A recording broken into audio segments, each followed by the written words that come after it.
আজকের এই বিশেষ ক্লিনিক্যাল ডসিয়ারে আপনাদের স্বাগত। আজ আমরা আলোচনা করব রুবেলা নিয়ে, যা সাধারণত জার্মান মিজলস বা জার্মান হাম নামেও পরিচিত। ল্যাটিন শব্দ রুবেলার অর্থ হল লিটল রেড বা ছোট লাল দাগ। অষ্টাদশ শতাব্দীতে জার্মান চিকিৎসকরা প্রথম এটিকে একটি আলাদা রোগ হিসেবে চিহ্নিত করেন বলেই এর নাম জার্মান হাম। বাইরে থেকে দেখতে এটি সাধারণ হামের মতো মনে হলেও রুবেলা ভাইরাস আসলে মানবজাতির জন্য, বিশেষ করে গর্ভবতী মা ও অনাগত শিশুর জন্য এক নীরব ঘাতক। চিকিৎসা পেশাজীবী এবং জনস্বাস্থ্য কর্মীদের জন্য তৈরি আজকের এই গাইডে আমরা রুবেলা ভাইরাসের আদ্যপ্রান্ত, এর ভয়াবহতা এবং প্রতিরোধের উপায়গুলি বিস্তারিতভাবে জানব। রুবেলা ভাইরাসটি মূলত টোগা ভিরিডি পরিবারের একটি সিঙ্গল স্ট্র্যান্ডেড আরএনএ ভাইরাস। চিত্রে দেখতে পাচ্ছেন এটি একটি গোলাকার ভাইরাস, যার আকার মাত্র 50 থেকে 70 ন্যানোমিটার। এর বাইরে একটি লিপিড আবরণ বা এনভালাপ রয়েছে, যার গায়ে গ্লাইকোপ্রোটিন স্পাইক থাকে।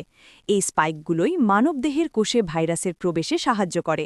এই ভাইরাসের একটি বড় দুর্বলতা হল এটি তাপ, অতিবেগুনি রশ্মি বা ইউভি লাইট এবং সাধারণ রাসায়নিক পদার্থের প্রতি অত্যন্ত সংবেদনশীল, অর্থাৎ পরিবেশের বাইরে এটি বেশিক্ষণ টিকতে পারে না। তবে 4 ডিগ্রি সেলসিয়াস তাপমাত্রায় এটি প্রায় 24 ঘণ্টা পর্যন্ত স্থিতিশীল থাকতে পারে। স্বস্তির বিষয় হল এই ভাইরাসের কেবল একটি অ্যান্টিজেনিক টাইপ রয়েছে, যার কারণে এর বিরুদ্ধে ভ্যাকসিন তৈরি করা অনেকটাই সহজ হয়েছে। এবার আসুন জেনে নিই রুবেলা কিভাবে ছড়ায়।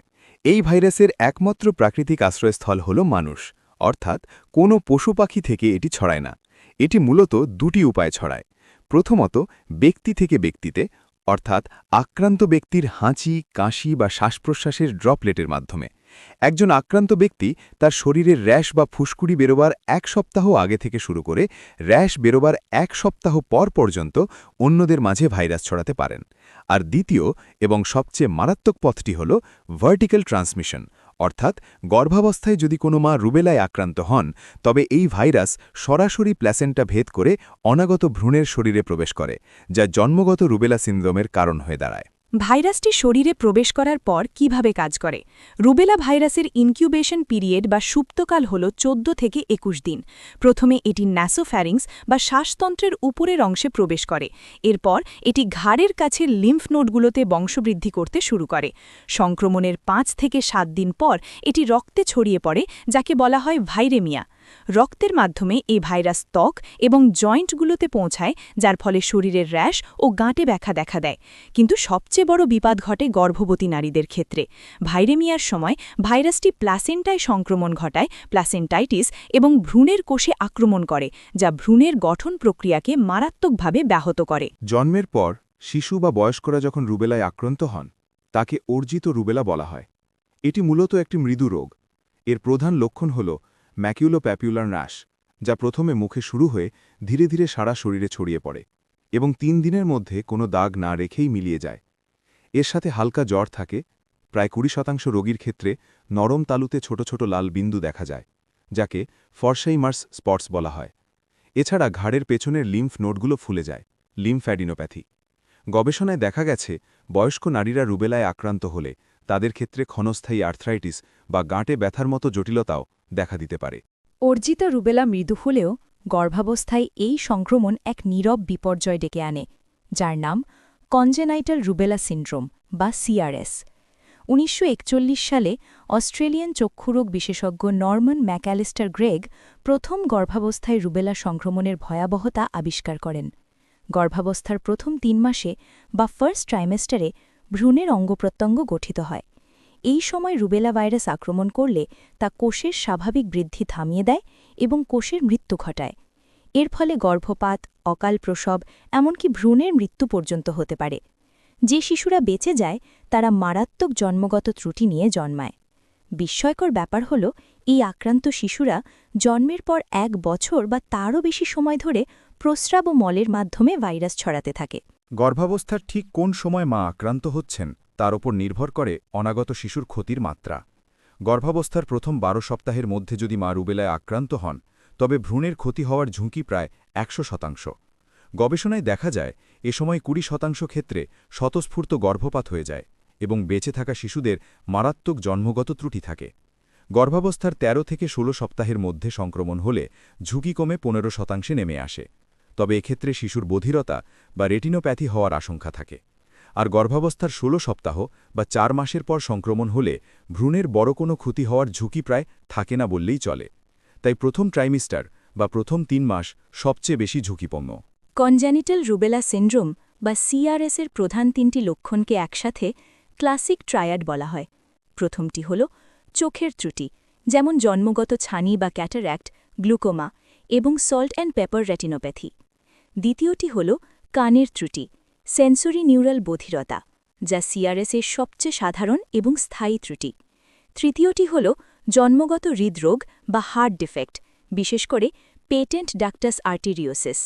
এই ক্লাসিক ট্রায়াড ছাড়াও শিশুর মস্তিষ্কের আকার ছোট হওয়া বা মাইক্রোসেফেলি এবং ত্বকে বিশেষ ধরনের নীলচে লাল দাগ দেখা যেতে পারে, যাকে চিকিৎসাবিজ্ঞানে ব্লুবেরি মাফিন র্যাশ বলা হয়। আসুন অর্জিত রুবেলা এবং জন্মগত রুবেলার মধ্যে মূল পার্থক্যগুলো এক নজরে দেখে নিই। অর্জিত রুবেলা সাধারণত শিশু ও প্রাপ্তবয়স্কদের হয়, আর জন্মগত রুবেলা গর্ভাবস্থায় সরাসরি ভ্রূণকে আক্রমণ করে। অর্জিত রুবেলা মাত্র ১৩ থেকে ১৫ দিনের একটি ক্ষণস্থায়ী অসুস্থতা, যেখানে জ্বর ও র্যাশ হয়ে এমনিতেই সেরে যায়। কিন্তু জন্মগত রুবেলা সারা জীবনের জন্য স্থায়ী শারীরিক ও মানসিক প্রতিবন্ধকতা তৈরি করে, যেমন অন্ধত্ব, বধিরতা ও হৃদরোগ। আরেকটি বড় পার্থক্য হল ভাইরাস ছড়ানোর সময়। অর্জিত রুবেলার রোগী র্যাশ ওঠার ১ সপ্তাহ আগে ও পরে সংক্রামক থাকেন। অন্যদিকে জন্মগত রুবেলা নিয়ে জন্মানো শিশু ১ বছরের বেশি সময় ধরে ভাইরাস ছড়াতে পারে, যা অন্যান্যদের জন্য অত্যন্ত ঝুঁকিপূর্ণ। রুবেলা রোগটি নির্ণয় করার ক্ষেত্রে শুধু রোগীর লক্ষণ দেখা যথেষ্ট নয়, কারণ সাধারণ হাম, পার্ভোভাইরাস বা অন্যান্য ভাইরাল ফিভারের লক্ষণগুলো প্রায় রুবেলার মতোই। তাই ক্লিনিক্যাল অনুমান অনেক ক্ষেত্রেই ভুল হতে পারে। সঠিক রোগ নির্ণয়ের জন্য ল্যাবরেটরি পরীক্ষার কোনো বিকল্প নেই। এক্ষেত্রে ২টি প্রধান পদ্ধতি রয়েছে। প্রথমত, ভাইরাস আইসোলেশন, যেখানে গলা বা নাকের সোয়াব নিয়ে ল্যাবরেটরিতে ভাইরাস কালচার করা হয়। তবে সবচেয়ে নির্ভরযোগ্য ও বহুল ব্যবহৃত পদ্ধতি হল সেরোকনভার্জন। এই পদ্ধতিতে রোগীর রক্ত পরীক্ষা বা এলিসা টেস্টের মাধ্যমে রুবেলা স্পেসিফিক অ্যান্টিবডির উপস্থিতি নির্ণয় করা হয়। সেরোলজিক্যাল টেস্টে আমরা মূলত আইজিএম এবং আইজিজি নামক দুটি অ্যান্টিবডি খুঁজি। মায়ের ক্ষেত্রে রক্তের রুবেলা নির্দিষ্ট আইজিএমের উপস্থিতি প্রমাণ করে যে সম্প্রতি তিনি সংক্রমিত হয়েছেন। এছাড়া ১০ থেকে ১৪ দিনের ব্যবধানে নেওয়া দুটি নমুনায় যদি আইজিজি অ্যান্টিবডির মাত্রা ৪ গুণ বেড়ে যায়, তবে তা নিশ্চিত সংক্রমণের লক্ষণ। নবজাতকের রোগ নির্ণয়ের হিসাবটা একটু ভিন্ন। গর্ভাবস্থায় মায়ের আইজিএম অ্যান্টিবডি কখনোই প্লাসেন্টা ভেদ করে শিশুর শরীরে যেতে পারে না। তাই জন্মের পর কোনো শিশুর রক্তে যদি আইজিএম পাওয়া যায়, তবে নিশ্চিতভাবে বলা যায় শিশুটি গর্ভেই সংক্রমিত হয়েছে। আর মায়ের কাছ থেকে পাওয়া আইজিজি সাধারণত ৬ থেকে ১২ মাসে শিশুর শরীর থেকে কমে যায়, কিন্তু আক্রান্ত শিশুর রক্তে এটি দীর্ঘ সময় উচ্চ মাত্রায় থেকে যায়। রুবেলা ভাইরাসের সরাসরি কোনো অ্যান্টিভাইরাল চিকিৎসা বা স্পেসিফিক ওষুধ আজ পর্যন্ত আবিষ্কার হয়নি। অর্জিত রুবেলা সাধারণত একটি সেলফ লিমিটিং রোগ, অর্থাৎ পর্যাপ্ত বিশ্রাম, প্রচুর তরল পান এবং জ্বর কমানোর জন্য প্যারাসিটামল জাতীয় ওষুধ দিলেই রোগী নিজে থেকেই সেরে ওঠেন। তবে সংক্রমণ রোধে রোগীকে অবশ্যই অন্যদের থেকে আলাদা বা আইসোলেশনে রাখতে হবে। জটিলতা তৈরি হয় গর্ভবতী নারীদের ক্ষেত্রে। গর্ভাবস্থার প্রথম ১৬ সপ্তাহের মধ্যে যদি কোনো মায়ের রুবেলা ধরা পড়ে, তবে চিকিৎসকেরা দ্রুত মাতৃভ্রূণ সংক্রমণের ভয়াবহতা নিয়ে কাউন্সেলিং করেন এবং অনেক ক্ষেত্রে চিকিৎসা বিজ্ঞান অনুযায়ী গর্ভাবস্থার টার্মিনেশন বা অবসানের পরামর্শ দেওয়া হতে পারে। যেহেতু রুবেলার কোনো ওষুধ নেই, তাই প্রতিরোধই হল একমাত্র উপায়। আর এই প্রতিরোধের প্রধান হাতিয়ার হল এমএমআর ভ্যাকসিন। এটি হাম, মিজলস, মাম্পস এবং রুবেলা এই ৩টি রোগের বিরুদ্ধে কাজ করে। এটি একটি লাইভ অ্যাটেনিউয়েটেড ভ্যাকসিন, যেখানে রুবেলার জন্য মূলত RA27/3 স্ট্রেইন ব্যবহার করা হয়, যা ১৯৬৭ সালে উদ্ভাবিত হয়েছিল। এই ভ্যাকসিনটি অত্যন্ত কার্যকরী, যার সাফল্যের হার ৯৫%-এরও বেশি। সবচেয়ে বড় কথা হল, এই ভ্যাকসিনের একটি সফল ডোজই মানুষের শরীরে সারা জীবনের জন্য বা লাইফ লং রোগ প্রতিরোধ ক্ষমতা বা ইমিউনিটি তৈরি করতে সক্ষম। এই জাদুকরী ভ্যাকসিনটি কখন এবং কাকে দেওয়া উচিত? নিয়ম অনুযায়ী ১২ থেকে ১৫ মাস বয়সী সকল শিশুকে এর প্রথম ডোজ এবং স্কুলে ভর্তির আগে দ্বিতীয় ডোজ দেওয়া উচিত।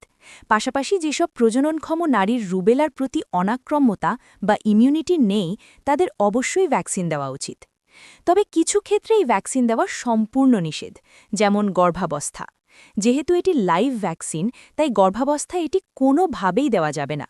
এছাড়া যাদের রোগ প্রতিরোধ ক্ষমতা অত্যন্ত কম বা ইমিউনোসাপ্রেসড অবস্থায় আছেন কিংবা ভ্যাকসিনের কোনো উপাদানে আগে মারাত্মক অ্যালার্জির ইতিহাস রয়েছে, তাদেরকেও এই ভ্যাকসিন দেওয়া থেকে বিরত থাকতে হবে।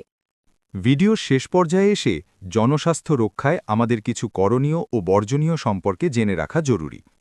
করণীয় ডুজ: গর্ভধারণের পর প্রথম চেকআপেই মায়ের রুবেলা ইমিউনিটি আছে কিনা তা স্ক্রিনিং করুন। যদি মায়ের ইমিউনিটি না থাকে তবে সন্তান প্রসবের পরপরই তাকে রুবেলা ভ্যাকসিন প্রদান করুন, যাতে পরবর্তী গর্ভাবস্থা নিরাপদ থাকে। স্কুলগামী শিশু ও স্বাস্থ্যকর্মীদের নিয়মিত টিকাদান নিশ্চিত করুন। বর্জনীয় ডোন্ট: সব প্রজননক্ষম নারীকে ঢালাওভাবে রুটিন স্ক্রিনিং করার কোনো প্রয়োজন নেই। আর সবচেয়ে গুরুত্বপূর্ণ, গর্ভাবস্থায় কোনো অবস্থাতেই রুবেলা বা এমএমআর ভ্যাকসিন দেওয়া যাবে না। মনে রাখবেন, সফল ও সার্বজনীন টিকাদান কর্মসূচির মাধ্যমেই কনজেনিটাল রুবেলা সিন্ড্রোমের মতো অভিশাপকে সমাজ থেকে সম্পূর্ণ নির্মূল করা সম্ভব। সবাইকে ধন্যবাদ।